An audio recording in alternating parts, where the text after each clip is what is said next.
Welcome to the Football Hipsters podcast, the Satchel edition, brought to you in partnership with our friends at classicfootballshirts.co.uk. Whether you're a full hipster or classic collector, they have something for you. So get along there and buy yourself a lovely new shirt.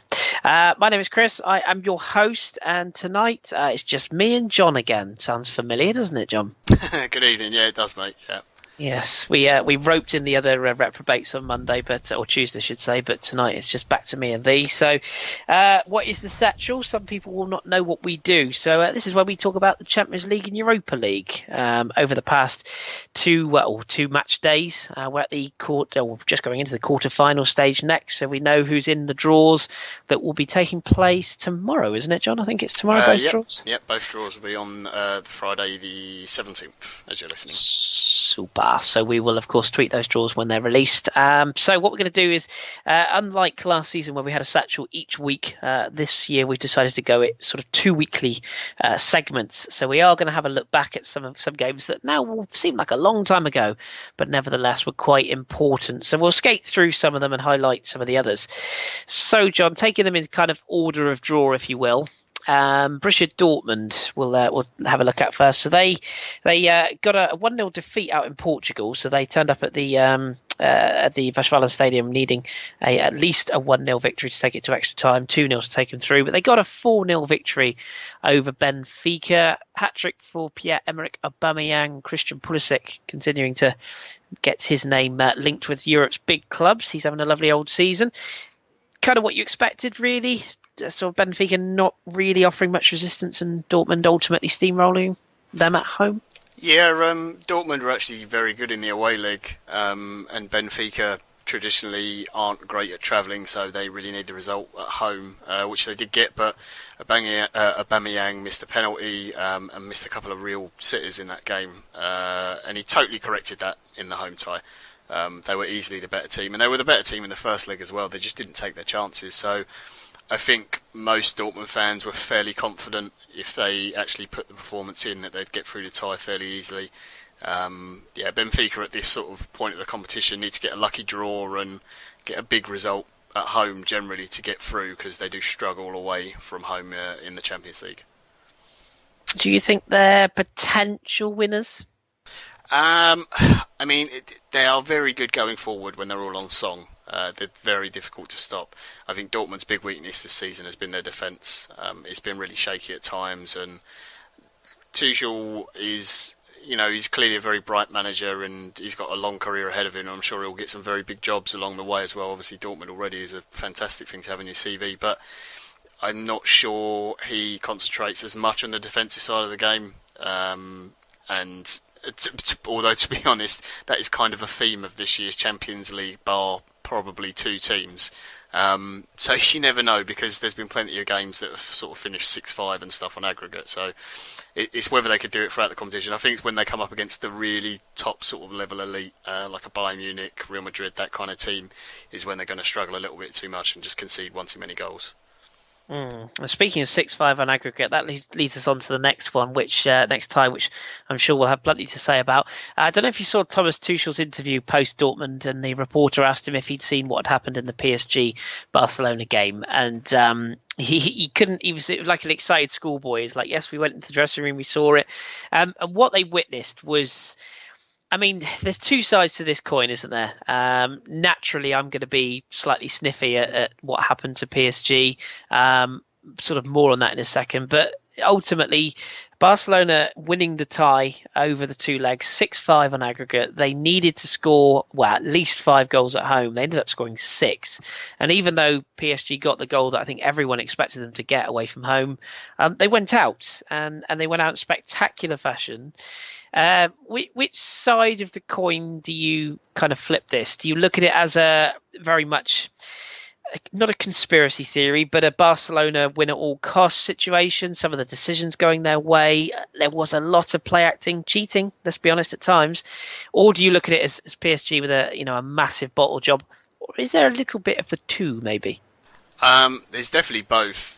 Some of the decisions Barcelona got were absolutely ridiculous, and some of the diving in the game and sort of play acting for the referee was obscene, to be honest, at times. But that is, some people don't like it, some people do. It is kind of a part of the game now, or at least it has been for a very long time.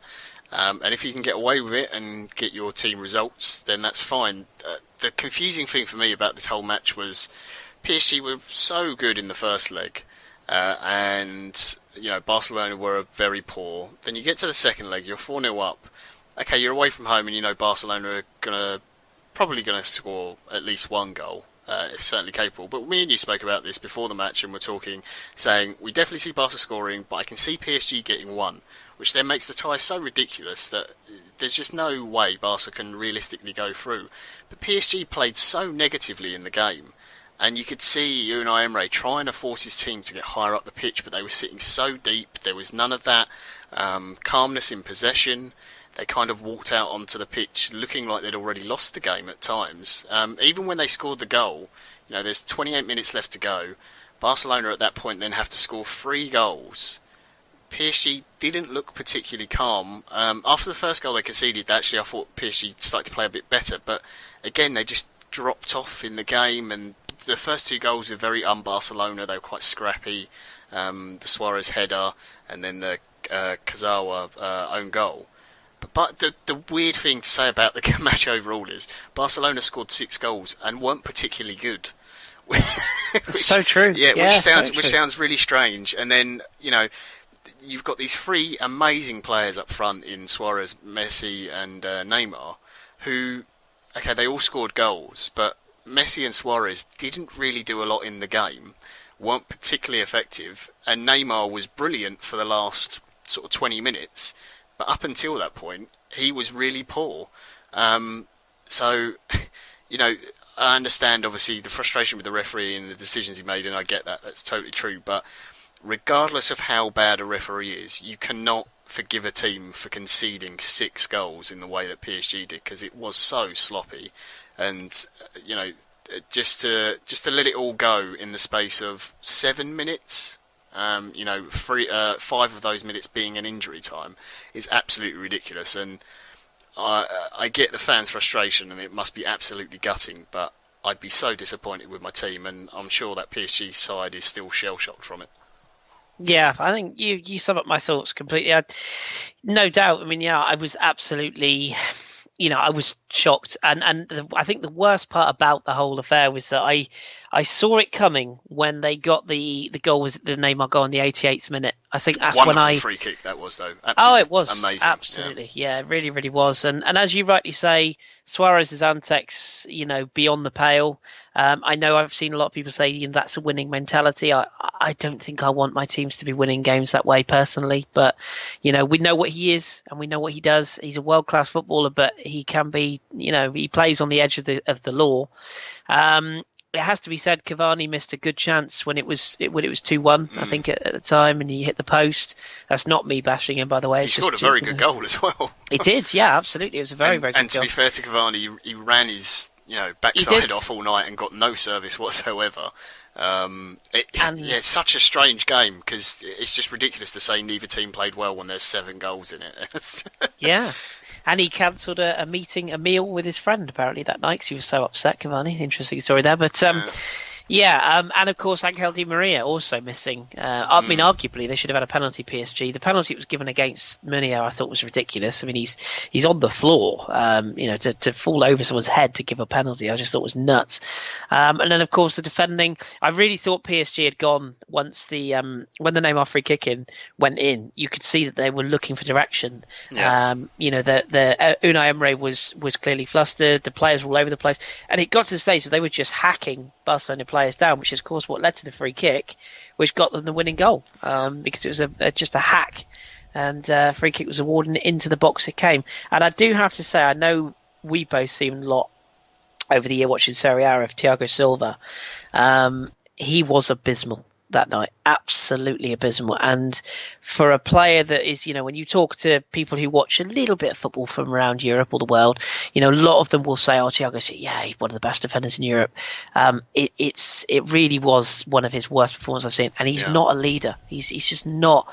You know him from his Milan days. He's a very good footballing defender, and he's a very good presence, but he's not a leader at all, not a captain for me. And I thought he was. I thought not playing Presnel Kimpembe. We remember how much we praised him for the first leg. It really went wrong. I thought second leg not playing him. So, but nevertheless, you have to give props to Barcelona. They came through the tie, and to score that many goals is just beyond the pale. So they do go through, whether you like it or you don't. I didn't like it, but that's another story. Real Madrid also going through. I think you said it off air, didn't you? Napoli, they did well. They were in it for long periods. They had a good first leg, but ultimately they just didn't have enough in the end, did they? Going out 6-2 and overall. Yeah, they scored some very nice goals, Madrid as well, to be fair. But it kind of comes down to can you keep out a team that's that good in Madrid with the talent they've got over two games, for 90 minutes, and ultimately they couldn't do it. I think the fans were very happy with the performance. They weren't, upset with the way that Napoli went out of the competition, because they played very, very well. There was some interesting decisions in the lineup for the second game, with certain players dropped. Jorginho and Alan, who last year were stalwarts of the midfield. Alan came in for this game, who hasn't really played that much this season. Jorginho was on the bench. Zielinski was dropped for the game and didn't start, which was interesting. There was also an argument for, Dries Mertens, obviously, who's been fantastic for Napoli and did get the goal. Was there an argument for maybe starting Milik and having a more traditional striker up front just for the start of the game, and then bringing Mertens on later on against a tiring Madrid team and try and get him that way? So I think they did themselves proud, but ultimately Madrid were always favoured in the tie, and 6-2 I think is a little bit unfair probably on the scoreline overall for the two legs, but it's a real building block for Napoli, and they're not the strength of Juventus in Europe in comparison. The Italian teams, basically other than Juve, are not to the same level of the big boys. So they are kind of punching above their weight. So they'll be pleased with the performance. But really good. The interesting thing is that Real Madrid managed to keep them out so well. They only conceded 2 goals against a very, very good attacking team, and especially when you go to the San Paolo, to only concede 1 goal is very impressive. Sergio Ramos, again, just proving to be this force of nature as well when it comes down to big performances. And as you say, I think Napoli over the tie didn't disgrace themselves, but ultimately just fell that little bit short. I guess they'll be looking to build or trying to get back into the Champions League next season. That will be their goal. So, a bit unfortunate, but nevertheless, Real Madrid go through. And of course, they are going to be one of the favourites, along with Barcelona, funny enough. And put into that category, Bayern Munich, I think it's safe to say they're going to be one of the favourites as well. Sadly, we have to drag up the old embers of this game. A 10-2 victory over Arsenal over 2 legs. Doesn't really tell the whole story as far as the second leg goes, I would say. Arsenal obviously going in the front through Theo Walcott's goal, and then it all went a bit wrong. That red card decision, did you have a view on that? Because it did change this whole game, didn't it? As far as the night went, at least. Yeah, totally swung it. Arsenal were very, very good up until that point. The disappointment for Arsenal fans is why bother turning up just for the second leg when you've been so soundly beaten in the first one. And even with the red card, it's obviously disappointing. The referee changes his mind from a yellow to a red, which is very strange. The penalty was 50-50 in my opinion in the first place, but then to completely collapse afterwards, in particular the last two goals that they conceded, is just kind of embarrassing. If you lose 3-1 to Bayern at home and you're down to 10 men, it's all right, it's 8-2 on aggregate, which is very bad, but at least in the second leg you've sort of gained a little bit of face and haven't embarrassed yourselves. But the last two goals in particular were just really shocking, and it kind of just highlighted yet again the mental weakness that Arsenal do have in these bigger ties that they have done for the last couple of years, and also the difference in quality of players, because when you looked at Bayern's starting team and then what they had on their bench to bring on as well, it's such a gulf in class from what Bayern have to Arsenal, and kind of shows up the Premier League a little bit, because there was only one team that went through from the Premier League, and it's certainly not the one that anyone expected. No, definitely not that. I agree with that. More on them in a second. Let's talk about the games that were played this week then, the second legs of these other games. Now, when the draw was announced, obviously we covered the draw on the podcast main. We talked to a lot of people, of course, on our personal Twitters and through the Hipsters account. We talk about these games, and I was very firm in saying that Monaco would beat Manchester City over two legs. I didn't waver from this. I've said many times on the main pod, of course, just how good a side Monaco are this season. And they came up trumps with what was a fantastic first half performance in the second leg. Of course, the first leg ending 5-3 to the Manchester club. And then this second leg last night, John, I mean, they were just really impressive, weren't they? Second half fell away a little bit, first to say. That was a quieter second half. But Leonardo Jardim out-tacticked Pep Guardiola. Absolutely flawless performance, second leg, and a 3-1 victory. What did you kind of make of it overall, and where do you think this leaves both clubs in terms of stature? It was. Monaco have been great all season to watch. Just free scoring and so many different players getting on the score sheet. Obviously, Kylian Mbappe now making all the headlines because of his age and sort of being touted as the next Thierry Henry, the amount of goals and assists he's already got. The team is just full of talent that every club in Europe must be eyeing up. 1 through 11 in that side. It was very strange because the first tie, it finished 5-3, and it was Monaco looked in that first tie, a little bit showed their age. I thought a little bit.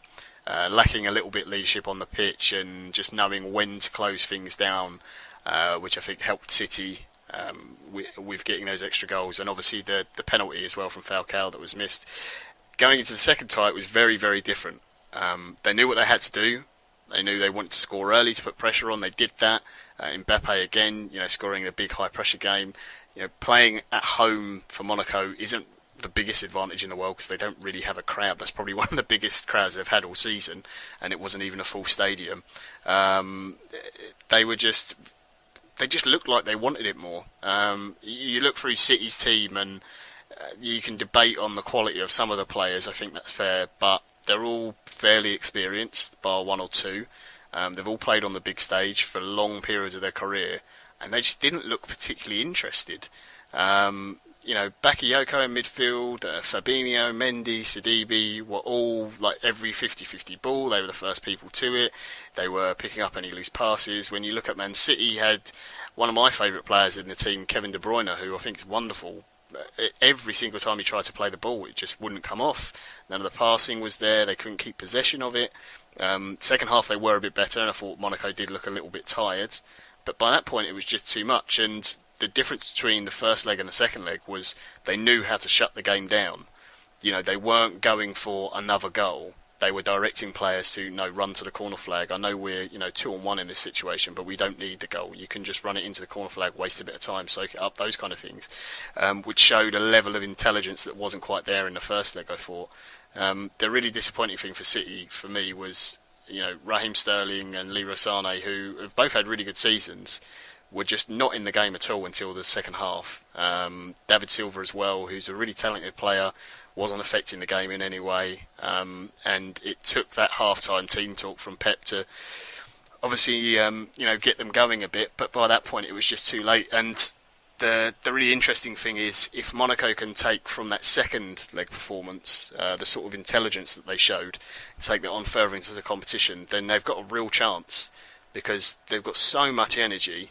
And they've got this in the league to concentrate on, and I think that's it basically. So they're going to be a real handful for anyone to face. I don't think anyone's going to look forward to playing against them, because they've got so much talent across the pitch and so many different ways to score against you.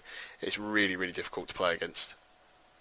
Yeah, joy to watch, and we just can't bang the drum any louder for them. And it's definitely, I think in the week before that we lost PSG in such embarrassing fashion, I think it's a big step forward for French football as well, as much as anything, to really sort of announce itself. This wasn't a Monaco side that got away with it a bit against Arsenal the previous season. This is a Monaco side that can legitimately go deep into this competition. I don't think, as you say, anyone will fancy facing them.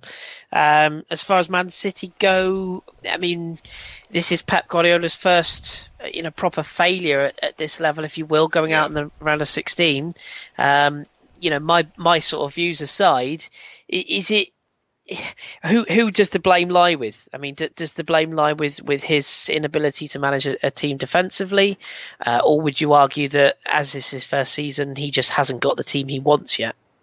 I do think we are far too quick to judge managers, generally speaking. Whenever they come into a new club, it is always, why has he not got the results straight away? Why is he not performing this straight away? There's a question mark over some of the signings, certainly. Why was there not more defensive cover brought in? But, maybe he saw in training that he thought there was players there he could use and get something out of. I never thought Kolarov could be a centre-back, but I actually thought he was quite decent there in the times I've seen him play there. I think they clearly need another centre-half. Excuse me. I do like John Stones, but he got turned 2 or 3 times far too easily, and I think he needs a more experienced, natural centre-back next to him. They really do miss Vincent Kompany.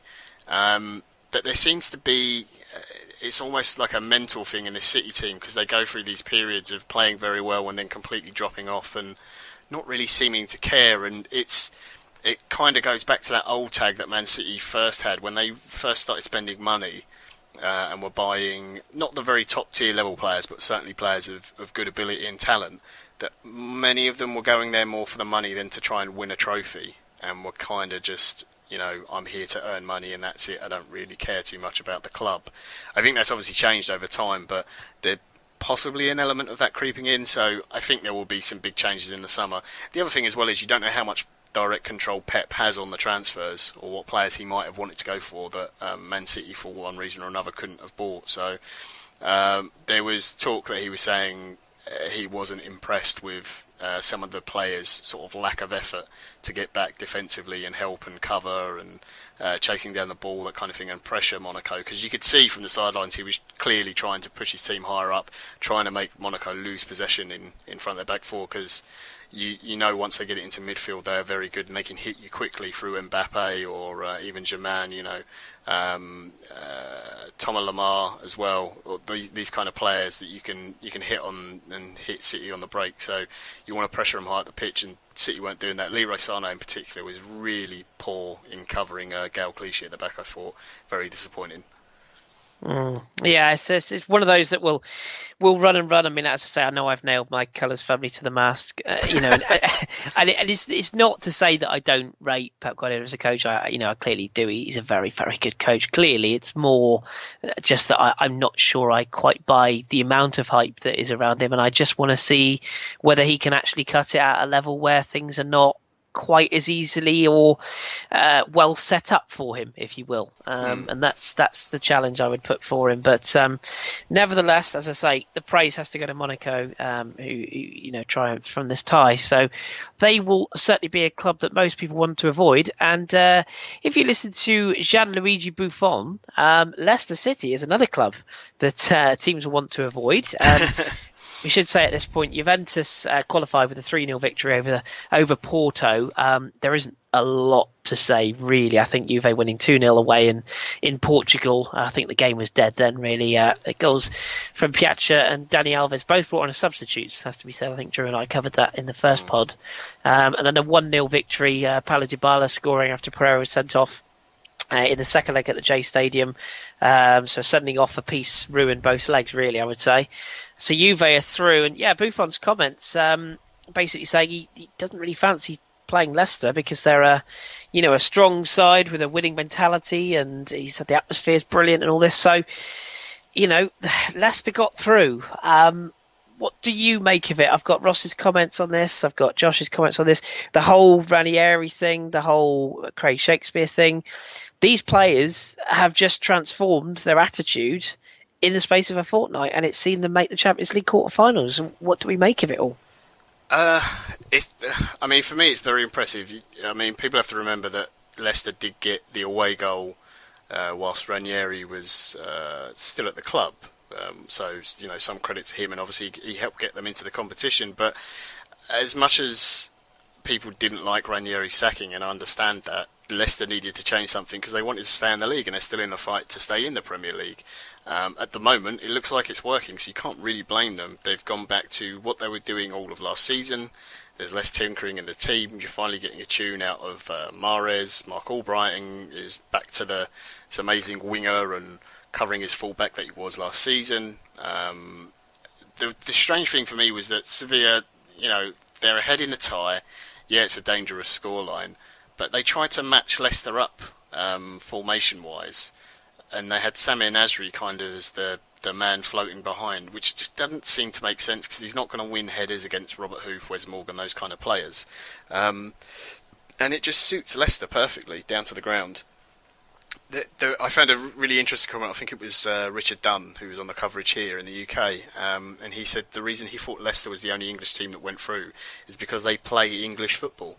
It is quite physical. It's not the prettiest, but it's run very hard. It's hit the ball long into channels. It's kind of two up top. One quick man, one not necessarily big man in Shinji Okazaki, but he does work very, very hard for the team. Two quick wide men, and teams in continental Europe aren't used to that. All the other English teams play continental football against continental sides and got beaten. So, maybe he has got a point. The sending off for Samir Nasri, again, it comes back to, do you like Jamie Vardy doing the tactical wind-up, constantly pushing, niggling, saying things in Nasri's ear, like Suarez, for example, someone like that who's known to do that kind of thing? If you do like it, then he's an absolute genius, and Nasri is an idiot for reacting. Nasri is an idiot for reacting regardless, because he's cost his team there because Sevilla were in the ascendancy at that point. But it's one of those things. Why is Steven Nzonzi taking a penalty for Sevilla? Sampaoli said that they've got a problem with penalties because I can't remember how many it is they've missed, but there's quite a few this season.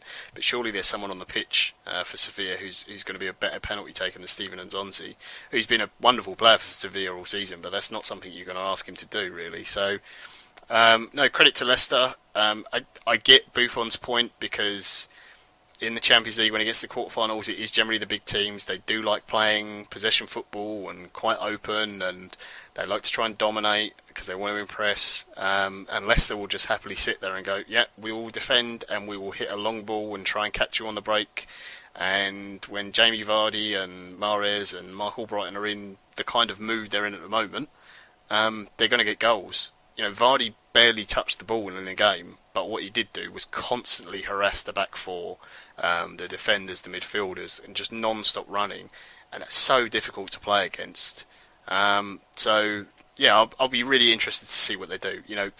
They've got as much chance of drawing Bayern Munich and getting absolutely torn to pieces 12-0 as they have say drawing Juventus and Juve having all the ball and just Leicester getting a 1-0 and doing a Italian job, if you like, against Juve.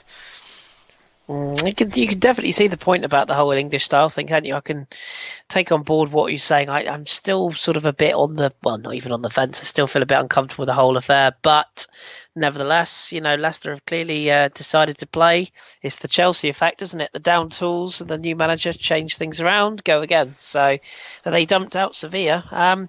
Is this a bit of a knock to Spanish football? I mean, when you look at, everyone expects Barcelona and Real Madrid to be in it, and Atletico, which we can cover in a second. But Sevilla are, largely known as the great entertainers, San Pauli being touted for big jobs.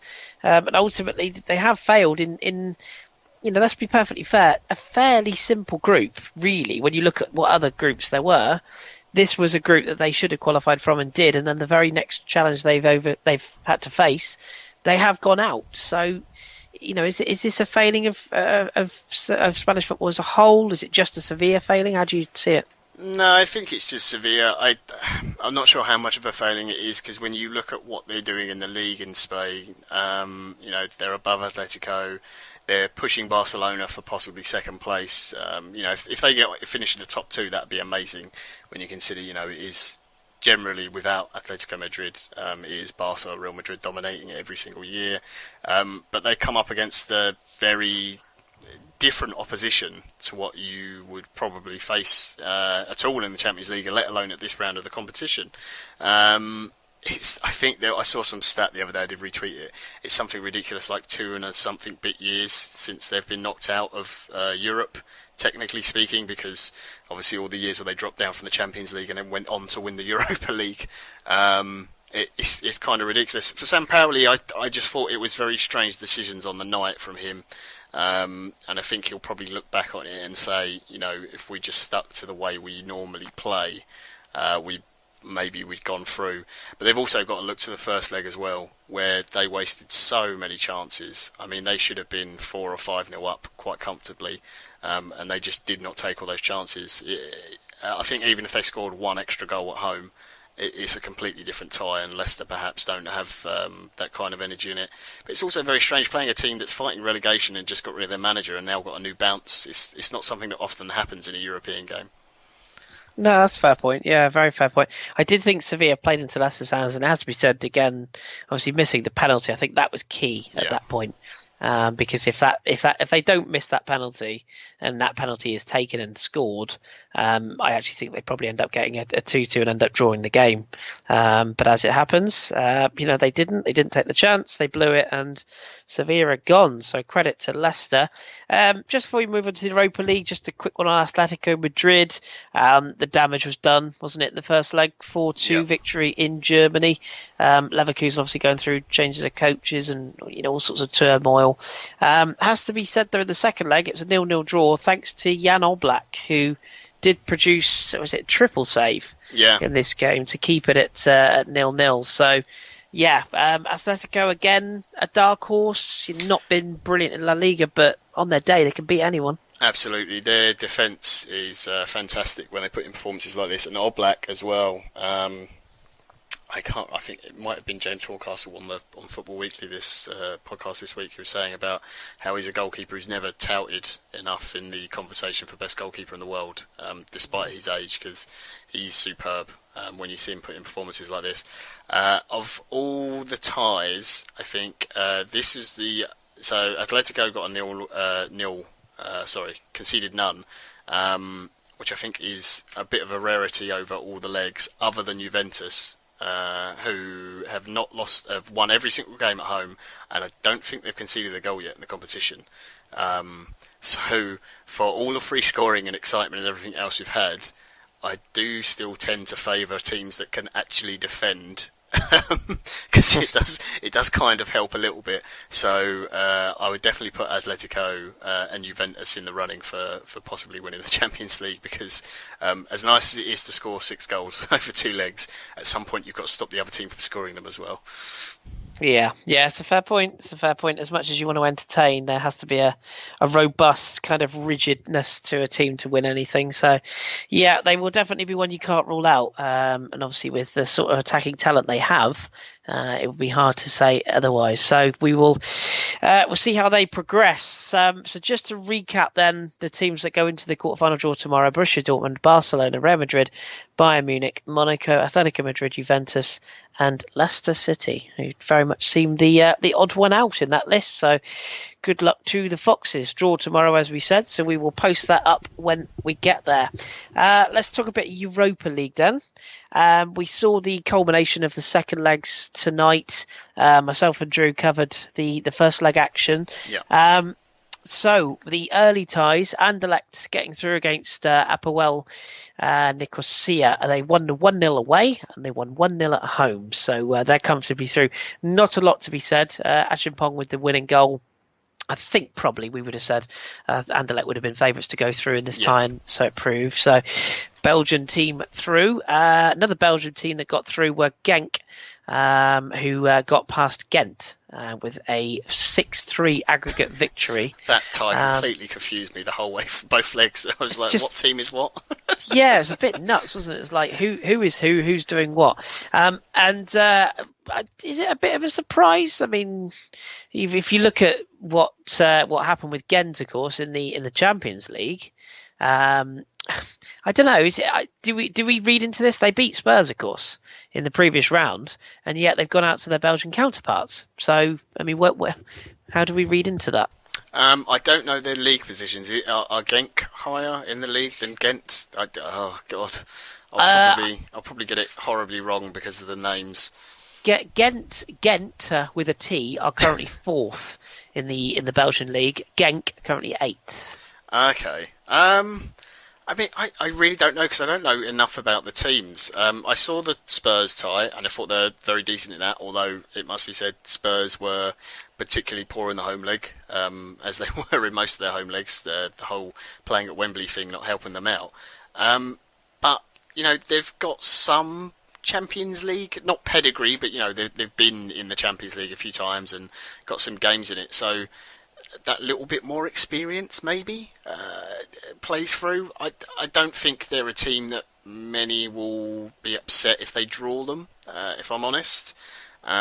The Belgian league is interesting because you always get a lot of talent from there, and they're always those kind of players where it's 50-50 on whether they're going to go on to be an absolute superstar or someone who's touted as something brilliant but never quite pulls it off and just has the odd moment of magic.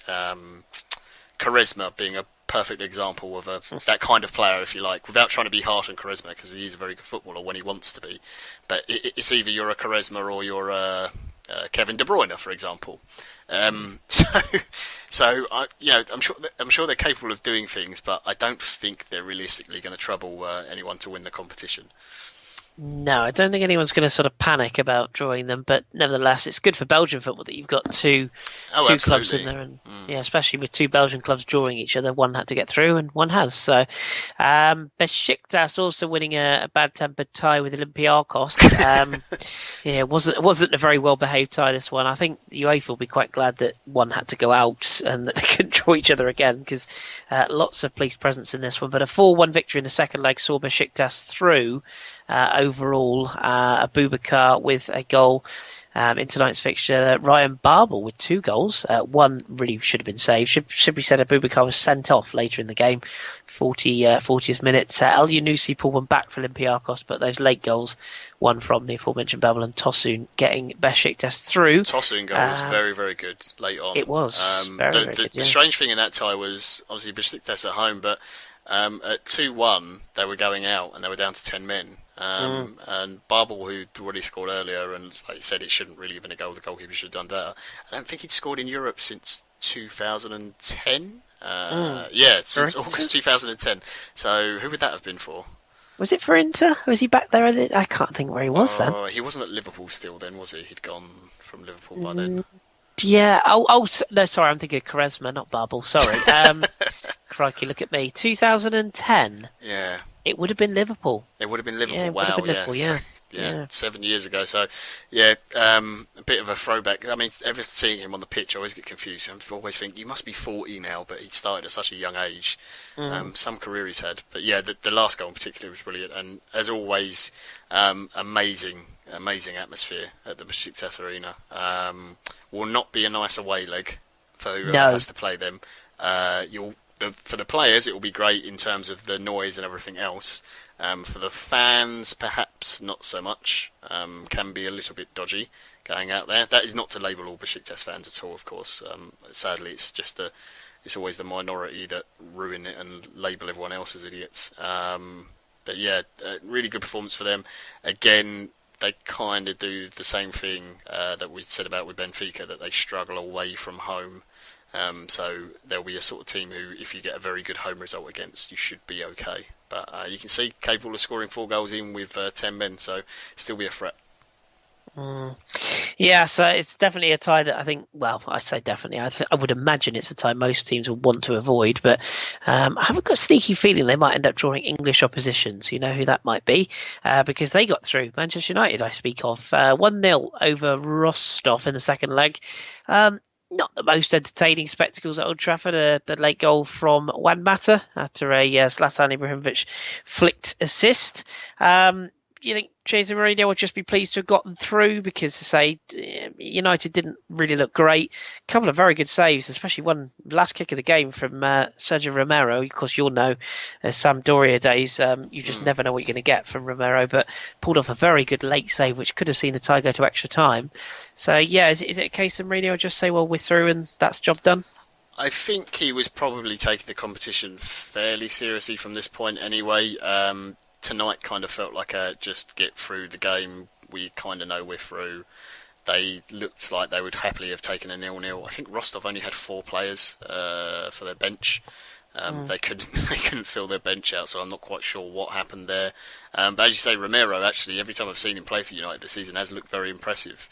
And probably would be first choice if it weren't for David De Gea, but you can see how much better Manchester United play with Zlatan Ibrahimovic in the team. Just that focal point and just calmness and knowing when to do things, that kind of thing in these not as big a game as United would be used to. Obviously, they'd rather be playing Tuesday or Wednesday night in Europe, but just to get them through, because I think Mourinho looks at this and goes, not only is it a trophy, but it's another shot at getting into the Champions League for Manchester United, which is obviously hugely important. So it's a great thing to build on with what is it's a mixed United team, but it has got some young players in, so it'd be a very good experience for them if they can go far in the competition. Yeah, agreed. I think that's what they're going to look at, is that Champions League place, isn't it? That's going to be the ultimate goal, with a bit of silverware to boot. Has Mourinho written all over it at the moment. Ajax are through, another grand old name of European football. 2-0 victory over Copenhagen. Traore and Kasper Dolberg, that man who's featured in Hipster's Choice previously, getting the goals for the 2-0 victory, having lost 2-1 in Copenhagen. They turned it around tonight, so they're through. Also through are Celta Vigo. Another goal for Iago Aspas. I think he must be one of the top scorers in Europa League this season now. Yeah. So another goal for him after their dramatics to get through Shakhtar Donetsk in the last tie. They've got past Krasnodar 4-1 on aggregate 2-0 victory away in Russia tonight. Cracking result for them. Which leaves us with probably the 2 ties with most to talk about. Let's have a look at Gladbach first of all, as painful as it has to be. So a 1-1 draw in the first leg. These two seem to have played each other every week, because they played each other in the Bundesliga recently as well. Yeah. So Schalke, you would think going into the second leg with Gladbach at home may have blown their chance with a 1-1 draw in the first leg, but it didn't turn out that way. Gladbach raced into a 2-0 lead. Christensen and an absolute rocket from Mahmoud Dahoud, player you like, I know, and all was looking well.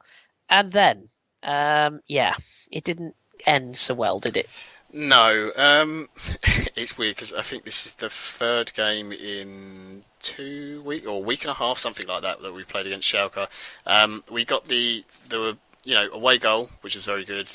We beat them 4-2 in the league, So I was like, yeah, okay, this all looks fine. Then we come to the second leg at 2-0 up. I'm flicking between this game and the Roma-Lyon game. Gladbach at 2-0 up. I was like, right, okay, this match is basically done. I could concentrate on Roma-Lyon, which was the really sort of the glamour and exciting tie of the round. And I look back over and it's 2-2 and complete horror.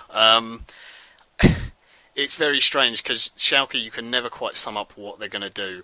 I think it's fair to say, were it not for a certain Mark Clattenburg refereeing, they probably wouldn't have got their second goal because the penalty decision was absolutely atrocious.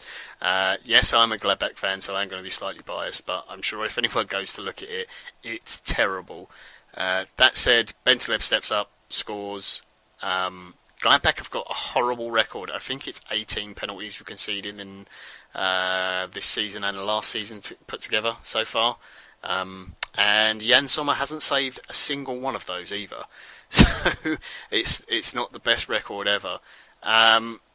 It's disappointing because from Gladbach's point of view, I mean, I don't think there was ever really a chance of us winning the Europa League, but getting further on in it is obviously money and more games and TV rights, that kind of thing. But now the season is kind of petered out, and let's see if we can get ourselves a top half of the Bundesliga table finish. And Schalke was probably the best draw we could have, really, because they are such an inconsistent team.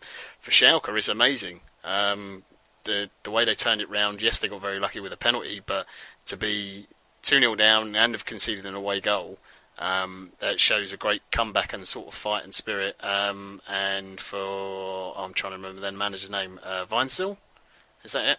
Yes, Marcus Weinzel, yes. Yeah, it's the kind of result that he's needed for quite a while, because he's obviously under a lot of pressure there. Schalke not doing, not consistent enough in the league at least. So it's a really big result for them. How far they can get in the competition is another thing.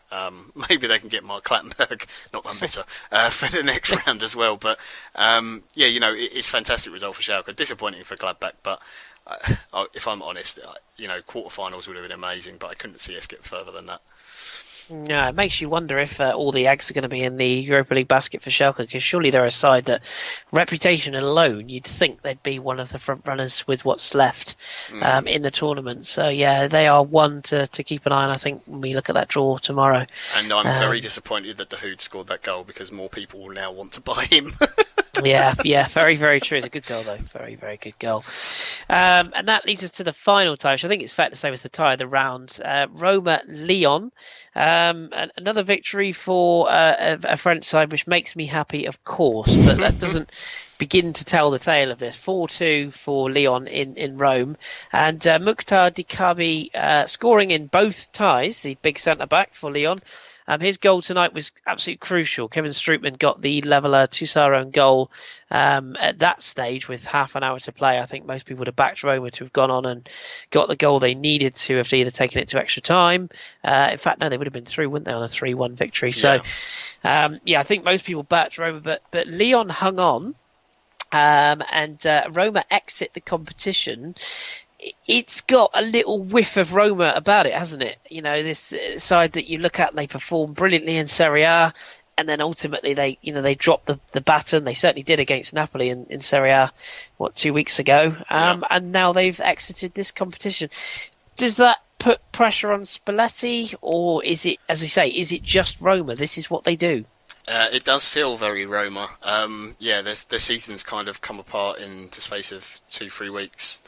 The league was all but gone anyway. Let's be honest, I think everyone kind of had Juve from a little while ago to definitely win it, but there was that tiny little glimmer of hope, but it's definitely gone now. They were 2-1 up in the first leg away, fantastic, and then somehow completely throw the game away second half, just collapse. And Lyon played superb, don't get me wrong, and scored some amazing goals, Lacazette's in particular. But then you come into this game, you're also 2-0 down in the Coppa Italia against your city rivals Lazio.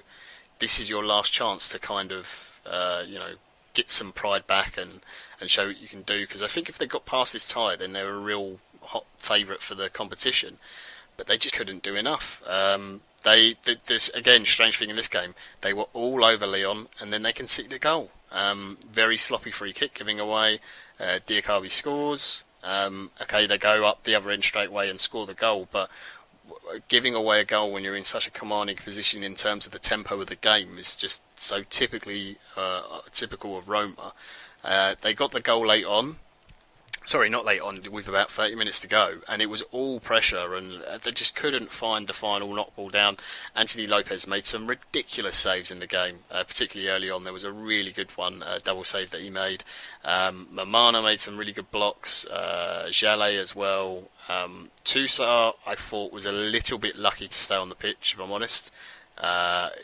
He got booked quite early on, and then continually did repeat fouls.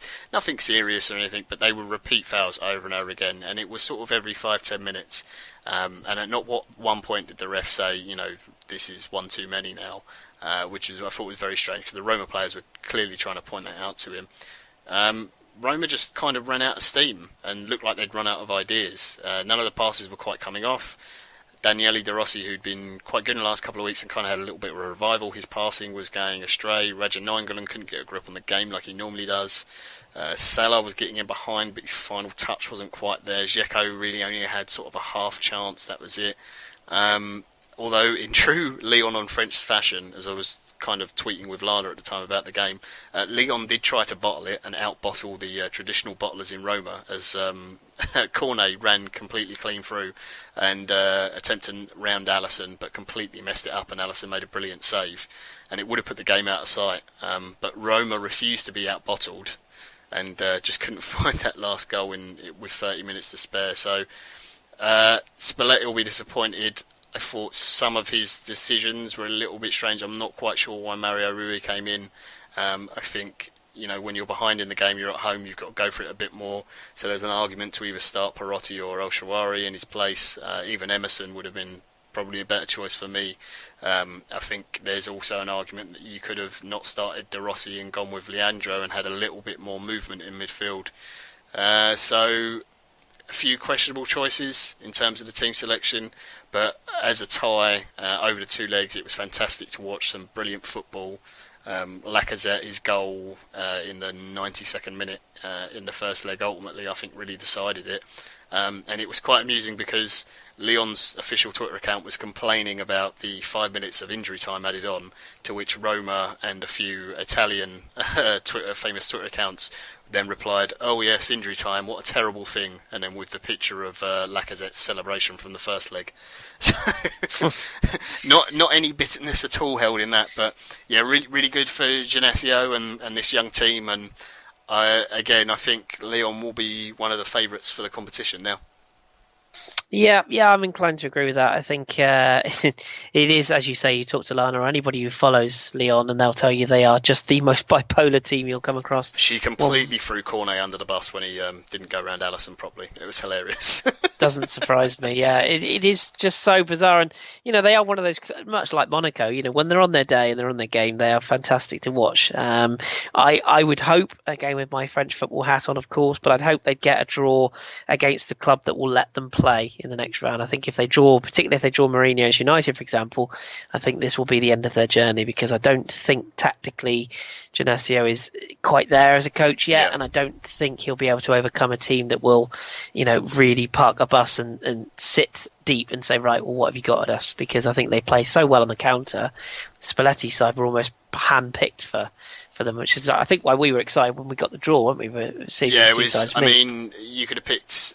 Tonight's game wasn't as good as the first one, to be fair, but you could have had that first game as the final of the competition. It was just ridiculous to watch. It was so good. Just looking at some of the stats here, Roma had 24 attempts tonight, and could only get the 2 goals, and one of them was an own goal as well. So you could see how well Lyon were defending. In the game, they were just trying to throw bodies in the way, and how wayward some of Roma's shooting was as well. Agreed. Yeah, agreed. But nevertheless, it was Lyonnais who have persevered and got through. So that gives us a final list of Europa League quarterfinalists then. Anderlecht from Belgium, Manchester United from England, Ajax from Holland, Celta Vigo from Spain, Besiktas from Turkey, Genk from Belgium, Schalke from Germany, and Lyon from France. So Belgium, best represented club in that final eight. So good on Belgian football. Good stuff. So as I say, we'll get the draws tweeted out tomorrow once they get released. And they are, I believe, Champions League draw. It's scheduled for 11 a.m. It's GMT time. So that'll be about 3 o'clock in the afternoon then. Roughly. Yeah, and 12 p.m. is the Europa League tie.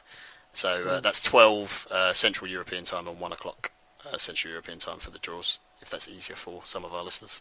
Interesting, yeah. I'm going to just make 2 predictions. Can Real Madrid draw Juventus? Can Real Madrid draw Barcelona yet? I think they can, can't they? Yes, yep. It's okay. All the draws now are all open up. You can get anyone out of the hat. Yeah. Right, so I'm calling that then. I'm calling the Classico, and I'm also calling Besiktas Man United. I've got a sneaking suspicion. So when it comes to pass, I'll take all the credit for knowing it all in advance. It's rigged, I'm telling you. No, it's not. Right, we're going to finish then with some questions from our lovely listeners on this Satchel pod. So we've got a couple of people. I suppose we could start. I think we had one question, didn't we, about the draws, I think, or who we'd like to see play who. Is that right?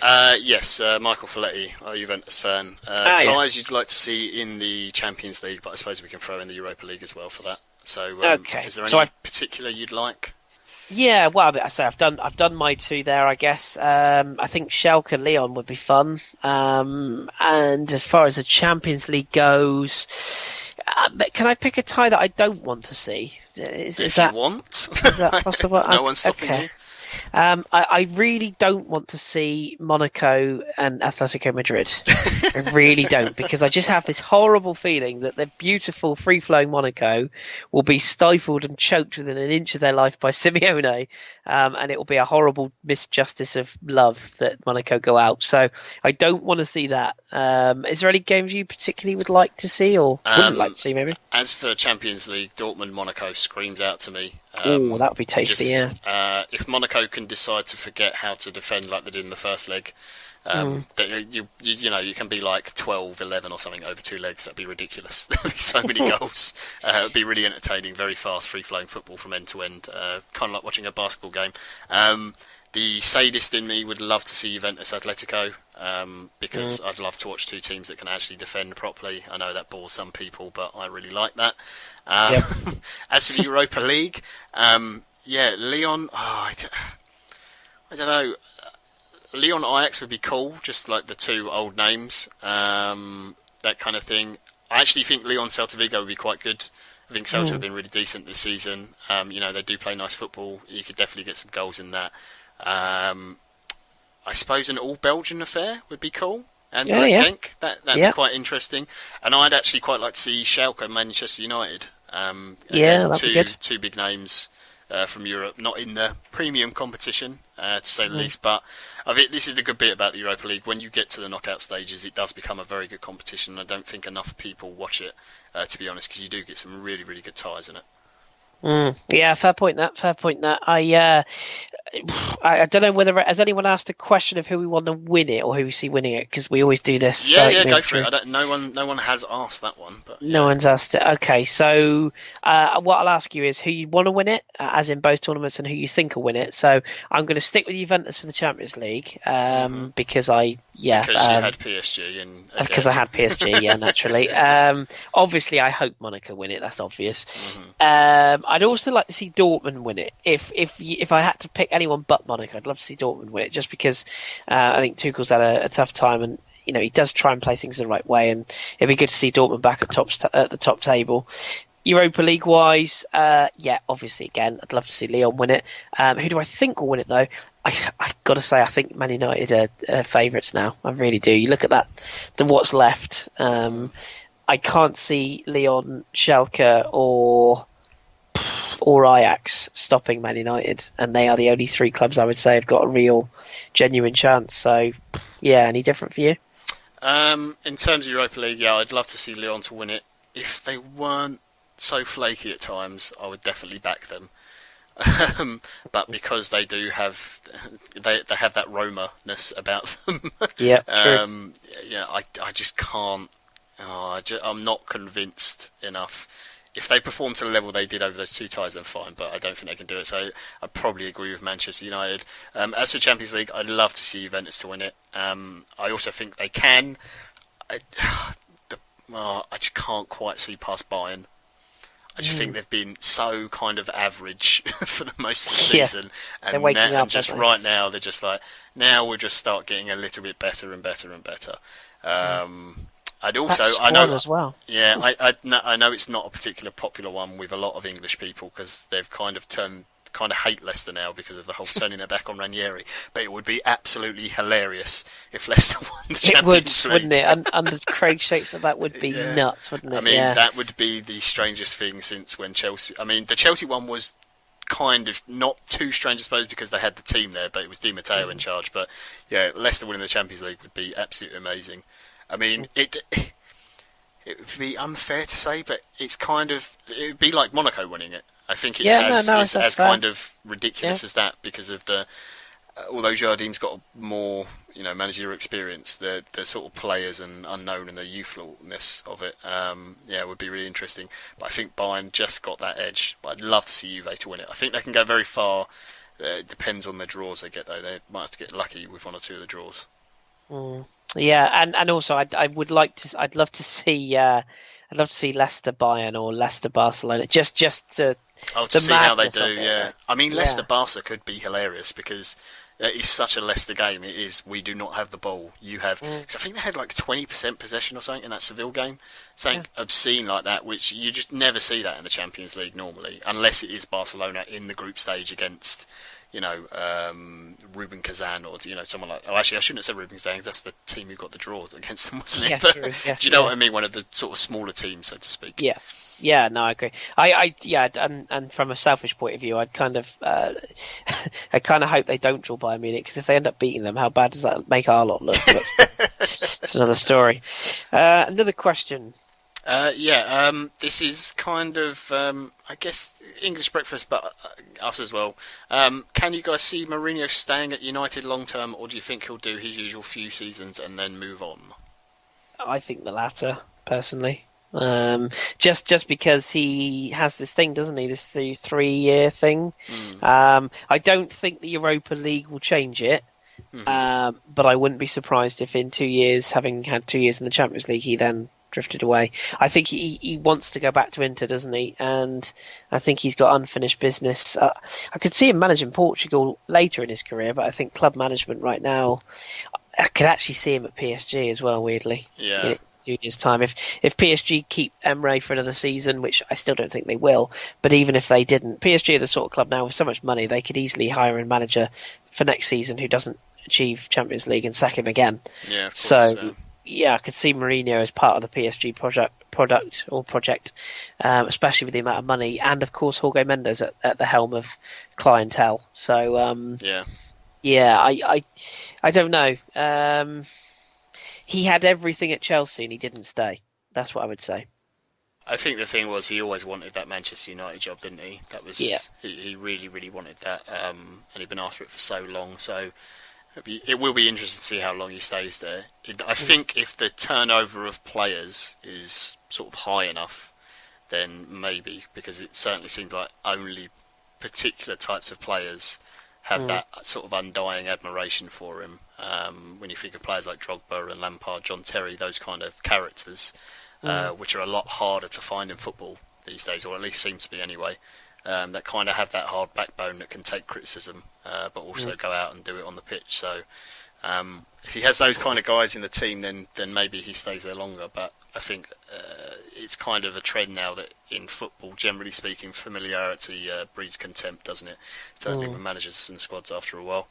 And also, depending on who, for example, took over, I don't know, let's say AC Milan, if they finally got a takeover or another club got bought out with a lot of money, Yeah, of course. You just never know where projects might be in 3 years' time, do you? So, yeah. Okay, we've got one from Francisco Zenteno, another Serie A hipster for us. Have the attacks in Europe gotten stronger, or have the defences got weaker? Jesus, that's... what do you think? Because I think it's a bit of both, really. I do think it is a bit of both. I do think defences have got a lot weaker, though. I do think defensively teams aren't as solid anymore. Fullbacks do not defend in the same way that they used to. They are almost wingers now at a lot of clubs. It is different in Italy, yes, fair to say. It's not true of every club in Italy, though, because you look at Roma. They're not the most defensive team. Attacks certainly have got stronger, but I think the thing is now that they've got more dynamic. You see that now if you are a striker, because you generally tend to play up front on your own, you can't just be a big target man. You also have to have a bit of pace and some skill to beat a player and do things by yourself. And you have so many creative players on the pitch now. Some teams sort of play with what, say, 10 years ago might have been called number 10s as the sort of free behind a striker at times. So you've got so many more creative outlets that I do think it is more difficult. And generally, what was the trendy, who is the Makalele in your team was kind of the phrase, in the sort of mid-2000s. That's kind of gone out of fashion now as well. And the midfielders who are playing in front of the defences, you don't really see that kind of player anymore. You see the teams that have those players are generally the ones that do very well. So you look at Real Madrid, what they've done there, where they brought in Casemiro, is it? Really solidified them and changed them from a team that was very good going forwards but weak at the back, and he's solidified that. You look at Sergio Busquets, who's been all that time at Barcelona, has been really one of their key players who never really gets highlighted for the work he does off the ball. Conte, obviously, what he did last year at Leicester and now doing at Chelsea. You look at Juventus, where they've always had at least one of that midfield free for a long period of time, has been doing the really hard, dirty work kind of off the ball, a bit unseen. So I don't think there's as many of those type of players around now. So that's where defences struggle for me. I would agree with every word. I think the other thing as well is the short and sweet answers to this one. If you look around Europe, how many attacking players are there out there on the market, and how many really top quality centre backs are there on the market? There's a lot less of the latter, so that would say to me that there is a lot less talent as far as defensive signings are. So I agree with that. It's always interesting to see when a team goes with two up front, how a defence, even if it's a back four, all of a sudden really struggle. Because you think 10 years ago, two centre-backs, striker each, no problem. Nowadays, you need two centre-backs to mark one man, and they really don't know what to do against two because they're just not coached it, seemingly. It's very strange. It's a completely different world from when I started watching football. We've got one from Bobby Chakrabarti, friend of the show. This one's for you, Kris. What does Lacazette have to do to get in the French squad? It's not what Lacazette needs to do, it's that Deschamps needs to be sacked. That's the straight answer. I can see Lana nodding away there. I think with Deschamps, I know he's used the caveat and said, "Oh well, I'm giving Mbappe an opportunity," and rightly so, has to be said. But what I would say is any manager that still picks Moussa Sissoko as his first choice in the French squad is probably not doing the right job, in my opinion. Deschamps is very fiercely loyal as a manager, and he likes certain players, he doesn't like others. Lacazette can do nothing else. He's been brilliant for 2.5 seasons now. He's been consistently very good for 4 or 5. Maybe he has to move clubs, but it hasn't stopped other Lyon players being picked. So it leads me to suspect that Deschamps is just not a big fan. And from a perspective of as a Lacazette fan, if that means that he stays fitter and gets more games, in the French League and Europa League and plays as well as he has done when I've watched him, then fair enough. But the one thing France have got is a dearth of hugely attacking, or wealth, sorry, is the word I'm looking for, of attacking talent. And they are probably one of the few clubs in and around the European circuit that can afford to leave out Lacazette. But I know for sure a certain national team in England would be crying out for that sort of talent to be able to leave him out. So yeah, absolutely. I feel for him, but who knows? He's going to move on in the summer, it seems. So I wonder if he'll get picked then. Yep. We did have another one from Bobby. It was about the Sevilla game. Was it a big shock for you? I think we covered it. Yes, indeed. Quite well. But just in short, I don't think it was just because of what was going on at Leicester. And yeah, I mean, strange decisions, but certainly not a shock. We saw it coming, didn't we? Yeah. After, yeah. But that is all our questions for this week. I did have a weird little thing I just remembered I wanted to shout out. Leon Bailey for Genk. Whoever they draw, give him a watch because he looks a real talent. Yeah, I think Drew has been championing him for a while, hasn't he? It was Drew who turned me on to him to watch him, yeah. Very good. I think you'll find if you go to the Outside of the Boot website, I think Drew's done a profile on him, I'm sure. I may be wrong, but I'm pretty sure if you look him up, he's certainly been profiled, and I'm sure it was our Drew that did it. So, have a look, and he's a rather quick young lad, isn't he, that chap? So, worth giving him a look for sure. Okay, super stuff. Right, well, I think that will wrap us up then for another podcast. Many thanks to our listeners for tuning in.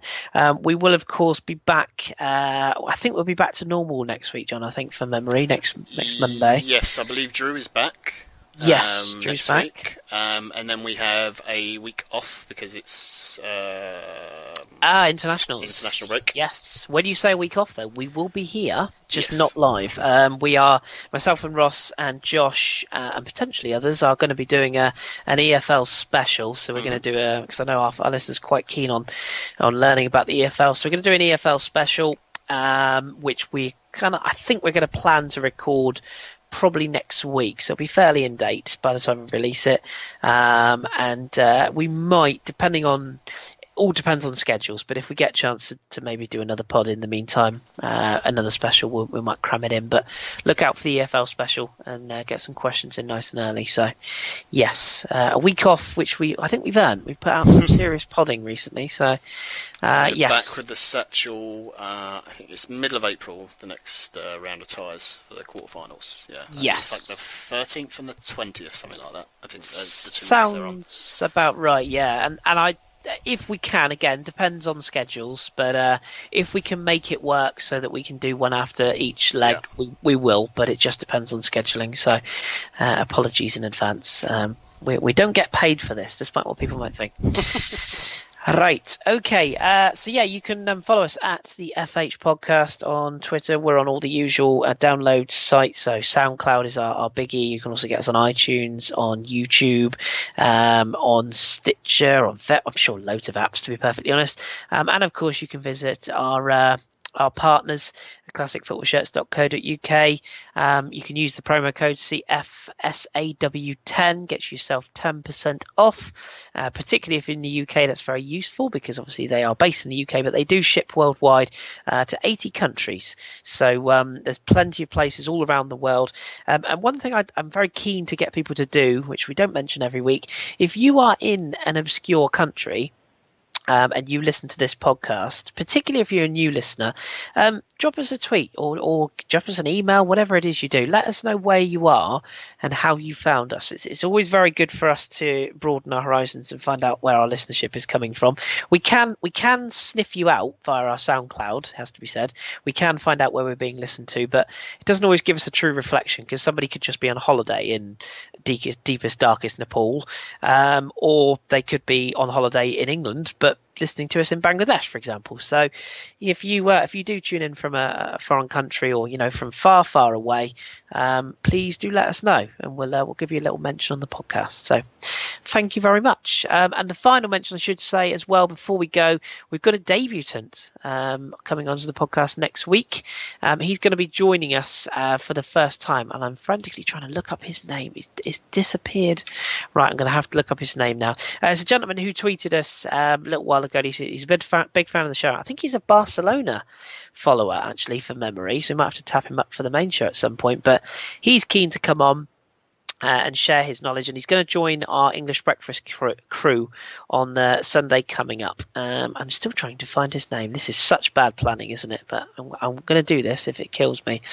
I know his name is Joel. Is that good enough? Can we leave it at that? Joel the Barca fan. That's fun. That's it. Joel the Barca fan. He knows who he is. Joel, if you're listening, you know who you are. And I massively apologise. And look at that. As if by magic, his name pops up. Here we go. It is Joel Meloir. Is it Meloir?